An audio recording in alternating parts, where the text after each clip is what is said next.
আসসালামু আলাইকুম বন্ধুরা, আমি আজকে আপনাদের মাঝে শেয়ার করব শান্তর প্রেমিক থেকে গায়ক হয়ে ওঠার গল্প। বর্তমান স্বনামধন্য সঙ্গীতশিল্পী শান্ত মাধবীর প্রেমে পড়েছিলেন। শান্ত বড্ড ভালোবাসত তার প্রেমিকাকে, কিন্তু শান্তর প্রেমিকা কখনোই শান্তকে বুঝতে চায়নি। শান্তকে ভুলে গিয়ে বিয়ে করেছে অন্য কাউকে। ভালোবাসার বেদনা সহ্য করতে পারেনি শান্ত। সহ্য করতে না পেরে সে তার দুঃখ কষ্টগুলো প্রকাশ করতে শুরু করে গানের মাধ্যমে। তার দরদি কণ্ঠে গাওয়া গান লোকজন সাদরে গ্রহণ করে।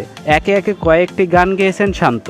তার মধ্যে রয়েছে মাধুরী, চলছে বিয়ের আয়োজন, লাল মেহেন্দি, লাল শাড়িটা, বেইমান ভালোবাসা, ও পাশানি, আমার মরণ যাত্রা, প্রিয়া গেছে মোরে, স্বর্গ থেকে আসে প্রেম, সবই আমি তোমায় দিছি। গানগুলো শোনার পর মানুষ শান্তর কষ্ট উপলব্ধি করতে পারে। অনেকের মাঝে এই ধরনের কষ্ট লুকায়িত আছে বলে তারা গানগুলো শোনার পর